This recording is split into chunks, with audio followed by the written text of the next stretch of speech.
Welcome to the Unitarian Universalist Church of the Brazos Valley, or Brazos UU for short. My name is Josh Wilkinson, and I will be your worship assistant today.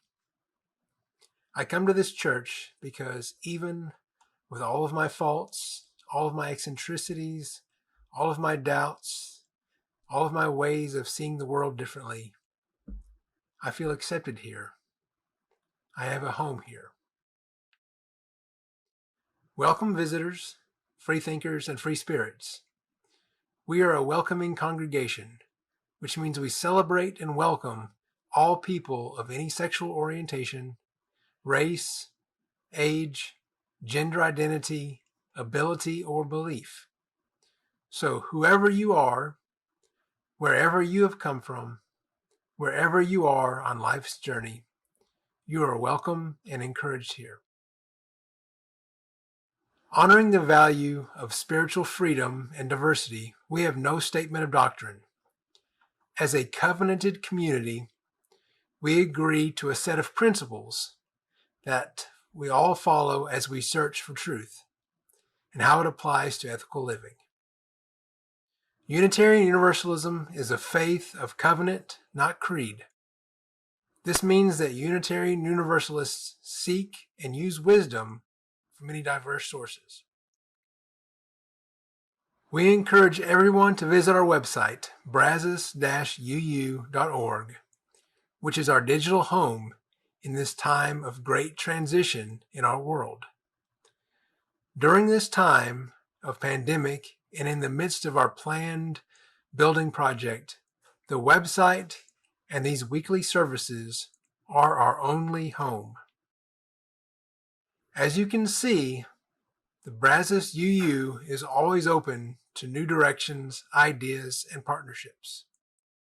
To find out more, you are always welcome to join our email list for updates from our weekly eCast and our monthly newsletter. And you can also find us on social media by searching UUCBV. For information about this, you can write our administrator at admin@brazos-uu.org, which you will see on your screen now.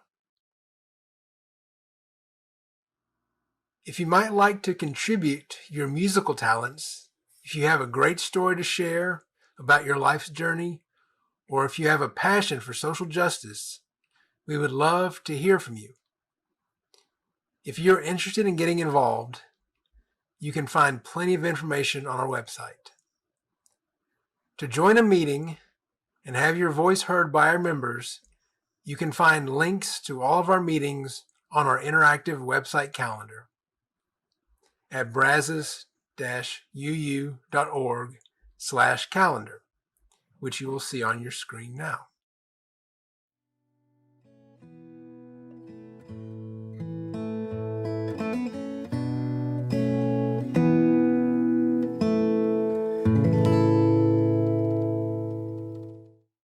Our service today honors those beloved people we have lost and all souls.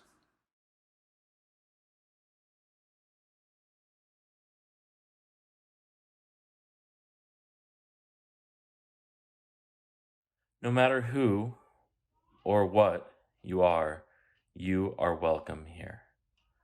Let me be clear. Here we welcome goblins and ghouls, saints and sinners, angels and devils, zombies and werewolves, vampires and witches. We welcome princesses and princes, paupers and farmhands, aliens and astronauts, robots and cyborgs, firefighters and police officers, nurses and doctors, cowboys, cowgirls, cowfolk of all varieties. We welcome Superman, Wonder Woman, Black Panther, Batman, Spider-Man, Black Widow, and Thor. Indeed, we welcome both superheroes and superstars. In short, we welcome people, monsters, and all manner of creatures. Here we welcome you and all of who and what you are. Welcome. Let us begin.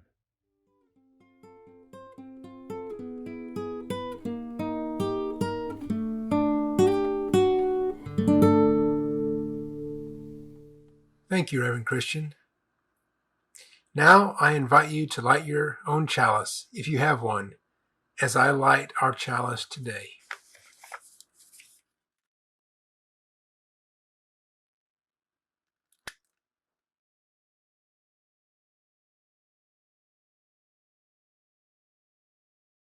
Please say our chalice lighting words with me.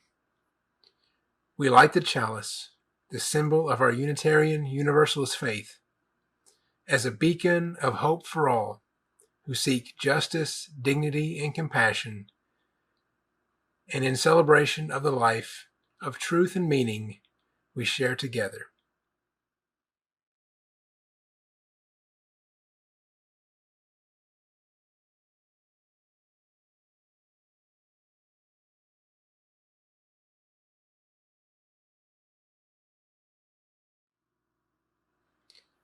Now all please join saying our affirmation. Love is the spirit of this church, and service is its gift. This is our great covenant, to dwell together in peace, to seek the truth in love, and to help one another.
On this day of memory and gratitude, we remember the many whose love and nurture has helped us grow into who we are today. With thanksgiving, we remember our religious ancestors whose courage, hard work, faithfulness, and sacrifice gifted us this free faith and this beloved community of which we are now a part. As we mourn those who have passed from this life and into eternity, we also praise the miracle and mystery that gave them to us in the first place. This is the season when nights grow nearly as long as the days, when the earth achieves a balance of dark and light. It is said that barriers between this world and the next, between what is and what has been, are thinner. As the earth hangs in balance, we remember those who have died, our beloved dead, whose names we honor, and those whose names are embroidered forever on our hearts. As the earth hangs in this balance, our hearts travel to commune with the beloved dead, perhaps to say those things we were not able to say before they died, and listen to those things they were never able to tell us in life. So from those from lands both near and far who have died after living long, fulfilling lives, and all whose lives were lost too soon, for those who died yearning to return home, and all crossing new borders in search of a better life, for those who have died in captivity, whether physical, emotional, or mental, and for all those who lost their lives in natural or human-made disasters, for those who died in the midst of war, violence, and fear, and all who died by their own hands. We remember them, we honor them, and we recommit ourselves to building a better world for their children's children.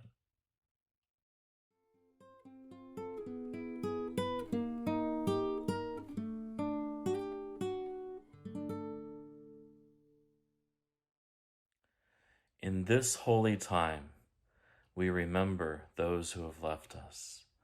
We hold them in our hearts and minds. Their memories and presence linger in our lives. This morning, we lift up those members and friends of our own congregation who have died recently. We remember and honor them. We also lift up all those who have died because of the coronavirus raging around the world right now. In this time, we're thankful too for all that we have, for the gifts we have been given, for the treasures of the earth and sea, for the abundance all around us. We honor the legacy of those who have come before us, those who nurtured into being this community that sustains us. With this beloved community, we join together to grieve, to celebrate, to love, and just to be. For the traditions we have been given, we give thanks. For the guidance of our ancestors, we are so grateful. We look to the future to make real the dreams they dreamed, to build the just world for which they hoped. And so for these, and for all the prayers of our hearts and minds, we lift up one another in the name of all we find holy.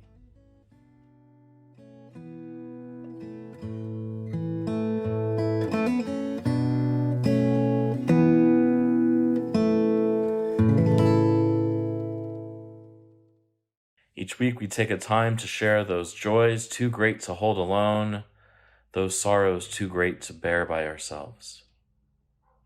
And so prepare yourself to share your joys and concerns. You can do so in the chat box right now. We also hold those joys and concerns and sorrows that go unspoken, knowing they are held nonetheless by all of us. Today we remember those ancestors who have passed on. We pray for our country and for all those living here in this election season. May we all make good decisions. May those of us who can vote do so. And may all our elected leaders do the best they can to support our country in this time. We remember, too, that Black lives matter, and we must strive for justice, equity, and anti-racism in all we do. Once again, it's still time to express those joys or sorrows you have that you wish to share with the community in our chat box. Please do so. For all that has been shared and all that goes quiet, unspoken, we pray this day.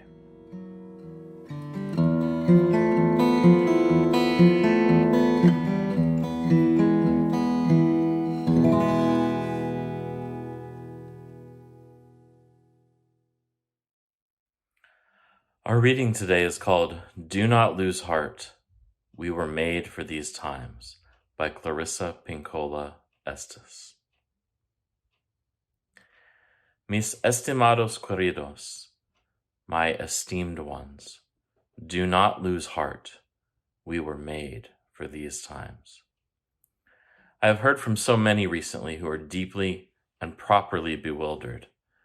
They are concerned about the state of affairs in our world right now. Abject disregard of what the soul finds most precious and irreplaceable, and the corruption of principled ideals have become, in some large societal arenas, the new normal, the grotesquerie of the weak. It's hard to say which one of the current egregious matters has rocked people's worlds and beliefs more. Ours is a time of almost daily, jaw-dropping astonishment, and often righteous rage over the latest degradations of what matters most to civilized, visionary people. You are right in your assessments. The luster and hubris some have aspired to, while endorsing acts so heinous against children, elders, everyday people, the poor, the unguarded, the helpless, is breathtaking. Yet I urge you, ask you, gentle you, to please not spend your spirit dry by bewailing these difficult times. Especially do not lose hope, most particularly because the fact is, we were made for these times. Yes, for years we have been learning, practicing, been in training for, and just waiting to meet on this exact plane of engagement. I cannot tell you often enough that we are definitely the leaders we have been waiting for, that we have been raised since childhood for this time precisely. We have been training for a dark time such as this since the day we assented to come to earth. In the language of aviators and sailors, ours is to sail forward now, all out. Understand the paradox. If you study the physics of a waterspout, you will see that the outer vortex whirls far more rapidly than the inner one. To calm the storm means to quiet the outer layer, to cause it, by whatever countervailing means, to swirl much less, more evenly match the velocity of the inner, far less volatile core, till whatever has been lifted into such a vicious funnel falls back to earth, lays down, is peaceable again. One of the most important steps you can take to help calm the storm is to not allow yourself to be taken in a flurry of overwrought emotion or despair, thereby accidentally contributing to the swale and the swirl. Ours is not the task of fixing the entire world all at once, but of stretching out to mend the part of the world that is within our reach. Any small, calm thing that one soul can do to help another soul, to assist some portion of this poor, suffering world, will help immensely. It is not given to us to know which acts or by whom will cause the critical mass to tip toward an enduring good. What is needed for dramatic change is an accumulation of acts, adding more, continuing. We know that it does not take everyone on earth to bring justice and peace, but only a small, determined group who will not give up during the first, second, or 100th gale. One of the most calming and powerful actions you can do is to intervene in a stormy world. It is to stand up and show your soul. Soul on deck shines like gold in dark times. There will always be times in the midst of success right around the corner, but as yet still unseen, when you will feel discouraged. I too have felt despair many times in my life, but I do not keep a chair for it. I will not entertain it. It is not allowed to eat from my plate. The reason is this: in my uttermost bones, I know something, so do you. It is that there can be no despair when you remember why you came to earth, who you serve, who sent you here. The good words we say, the good deeds we do are not ours. They're the words and deeds of one who brought us here. So in that spirit, I hope you will write this on your wall. When a great ship is in harbor and moored, it is safe. There can be no doubt. But that is not what great ships are built for. This comes with much love and prayer, that you remember where you came from, why you came to this beautiful, needful earth. And so ends our reading.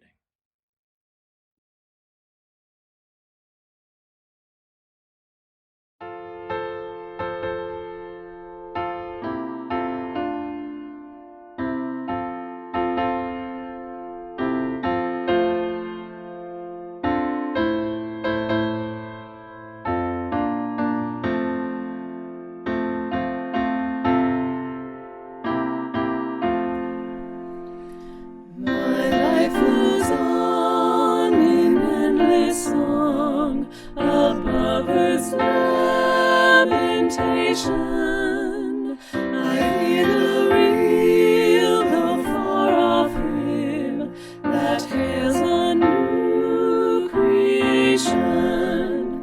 Through all the tumult and the strife, I hear the music ringing. It sounds an echo in my soul. How can I keep from singing? What though the tempest round me roars? I know the truth it liveth. What though the darkness round me close? Songs in the night it giveth. No storm can shake my inmost calm, while to that rock I'm clinging. Since love prevails in heaven and earth, how can I keep from swinging? When tyrants tremble as they hear the bells of freedom ringing, when friends rejoice both far and near, how can I keep from singing? To prison cell and dungeon vile, our thoughts to them are winging. When friends by shame are undefiled, how can I keep from singing?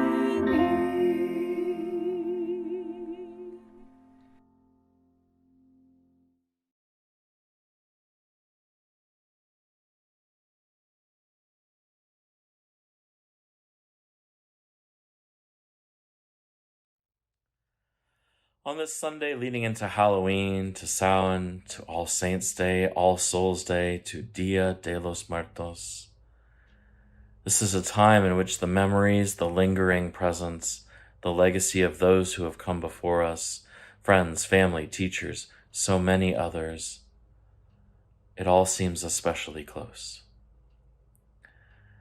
All these holy days recognize this in one way or another, that this is a special time to think of and honor the legacy of those who are gone now but remain in our hearts. Remembering the dead is important for us to do. This might seem obvious, but in many ways our culture, other than in a few specific instances like funerals, memorials, and visiting a grave perhaps, our culture has little patience for thinking about the past or for grieving, even for contemplation and simply being with our beloved dead. In many ways, it makes us uncomfortable. My mother died suddenly 3 years ago, and I know there has not been a day since in which I don't think about her. I still sometimes reach for my phone thinking I might call her right now before I remember. After 3 years, I'm not quite as sad anymore, but I miss her, and I miss that she won't get to know her grandchildren as well as she might have, and that they won't get to know her. In many cultures, it's believed that there are times and places where our ancestors might be able to touch base with us. Samhain is a traditional pagan holy day that honors the belief that our ancestors are especially close to us at this time of year. and that we might be able to communicate with them in certain ways. In our own tradition of Unitarian Universalism, there has also been times that people have been especially interested in connecting to the dead. In the aftermath of the Civil War some 150 years ago, so many people had died that there was a surge in interest in what came to be known as spiritualism, the idea that you could connect to spirits who are already dead. This has become something of a novelty now in many ways, but at the time, seances and Ouija boards, mediums, and other things were considered a serious method of investigation in connecting with the dead. Some people still consider them serious methods. But whether you think these things have any validity or not, you can perhaps see the attraction. When people you love have died in war, in fact, multiple members of many families, maybe most of them young men in a town, you might want to do anything you could to communicate with them. And so spiritualism flourished, and many universalists in particular were drawn to it. But whether we hear directly from our ancestors or only their memories in our minds, perhaps a favorite saying they had, they remain with us. And as Unitarian Universalists, we have some specific commitments about these things. As I spoke about a few weeks ago, our Universalist heritage means that we believe all of us are ultimately facing the same fate. There isn't punishment for some after this life and paradise for others. So even if we are not sure altogether of what's next, our tradition teaches that we're all in it together. Another faith commitment we have is about how welcoming we are. We say this at the beginning of every service, but it's worth taking a look at. The language of being a welcoming congregation started about 30 years ago, and it was specifically about welcoming LGBT people, people of diverse sexual orientations and gender identities. It was about welcoming those people and not merely welcoming people into what was already here, but transforming ourselves with the additions those people brought, the additions different from what we might have already had, what they could bring to our congregational life. Over the years, many of us have used the same language of welcoming to talk about welcoming people of many diverse identities too. Now, many of our UU congregations are called All Souls. You might have heard this name. It's popular. There are 19, in fact, All Souls in the Unitarian Universalist Association all over the country. And those congregations represent about 6,000 Unitarian Universalists. They include 3 of the very largest of our congregations, those in Tulsa, New York City, and Washington, D.C. With the exception of First Unitarian Universalists, it's the most common name shared among our many congregations. Now, in many Christian churches, November 2nd is what's called All Souls Day, a specific day to remember those who have died.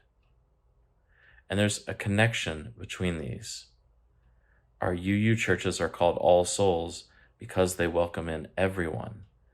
They believe that all people have inherent worth and dignity, as our first UUA principle puts it. And so all people, though not all ideas, are welcome here, so long as they agree to abide by our covenant. The name is a historic one, All Souls. It comes in part from our commitment to welcome all people, and in part from a specific Unitarian belief that all souls are connected, that is part of our calling to help all people improve themselves. We take this very strongly here. The famous Unitarian preacher William Ellery Channing, some 2 centuries ago, spoke about this mandate to improve ourselves, calling it self-culture. That is, building upon ideas from farming and education, he felt that it was not only possible, but necessary for all people to work on making themselves better. We were growing ourselves like we would culture, that is, improve anything. There were interesting parallels to this in the work of John Wesley of the Methodists, for instance, and in the world of anthropology and education. Here we do this through many ways, through worship, through religious education, through working to make the world better. 2 centuries ago, it was interesting because many people thought that humans couldn't significantly improve themselves, that we were what we were, that you were born who you were going to be for the rest of your life. Channing felt differently. He felt that all of us could improve ourselves and that we had a moral mandate to do so. Indeed, it is Channing from whom the name All Souls comes to our congregations. A famous quote of his went like this: "I am a living member of the great family of all souls, and I cannot improve or suffer myself without diffusing good or evil around me through an ever-enlarging sphere." End quote. Channing believed, and we do today, that we are all deeply interconnected, and that by improving ourselves, we can therefore improve the world. Today, we believe it goes both ways, too. By working to improve the world, we improve ourselves. In this congregation, I think of our beloved members here who have died over the years, many of whom I knew a decade ago when I was deeply involved. Some of us are still here, but some of us have gone on. I think of those who have left us, and I remember them. I remember their legacies to this congregation. I remember what they have given us and what they would expect of us too. That now, with what we have, what we know, what we have learned, what they have given us, we are called to move forward into new and glorious eras of this congregation's history. We're called to make a difference in our communities, in our state, in our country, in our world. We're called to self-culture. We're called to improve ourselves by both working on learning and improving ourselves and by working on improving our world, that all people might have access to the things they need, to food, to educational opportunity, to health care. As we move into election season, indeed it's well underway in much of the country. Some half of Texans have already voted. It's worth thinking about this. How does our vote and our democracy intertwine with our calls to improve ourselves and then to improve the world we live in? It is but one way we do so, but an important way. Our government is the way our society works together to make a better world. It doesn't always succeed, as we've seen far too often in recent years. So today I think of the legacy of all those who have given us what we have, both for good and for ill, and I want to live up to the best of their intentions and learn from the worst of their mistakes. May all of us do this. Amen.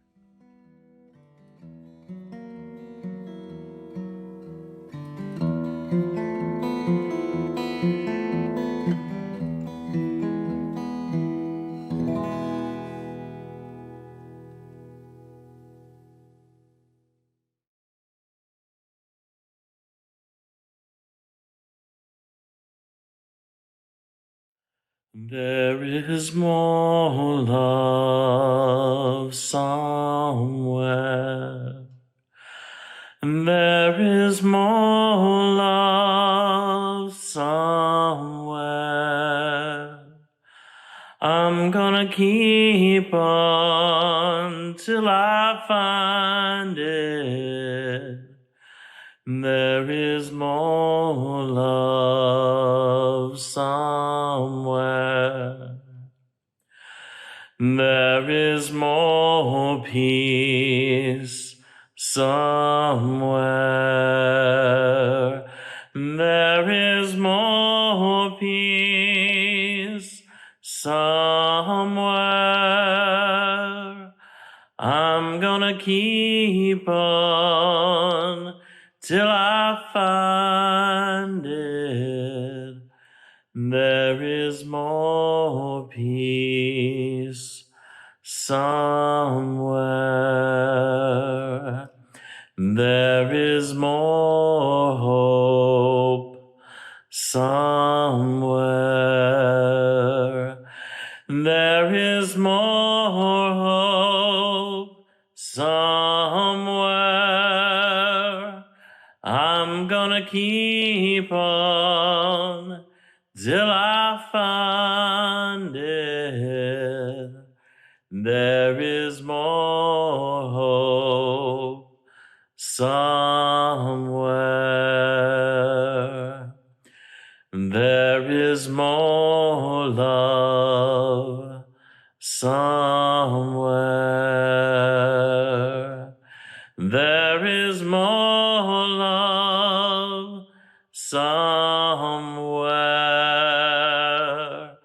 I'm gonna keep on until I find it.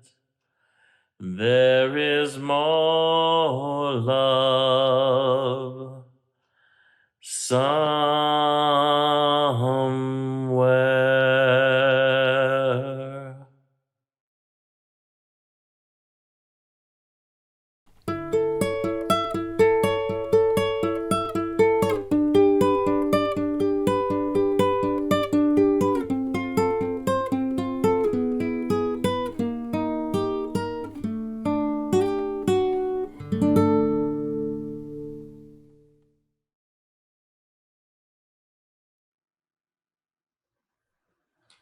Now please join me in extinguishing the chalice. We extinguish this flame, but not the light of truth, the warmth of community, or the fire of commitment.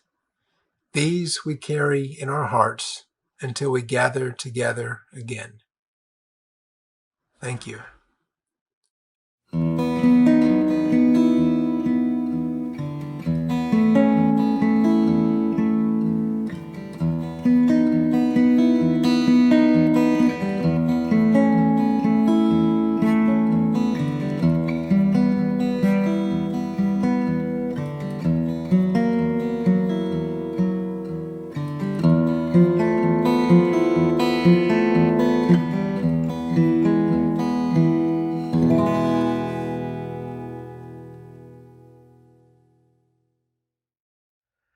We give thanks for the legacy of those who have come before us. We strive to live up to the best of what they were, and knowing that we are moving into a future they even could not have dreamed of. May we do our very best, may we learn from our mistakes, and may we carry the torch that was handed to us.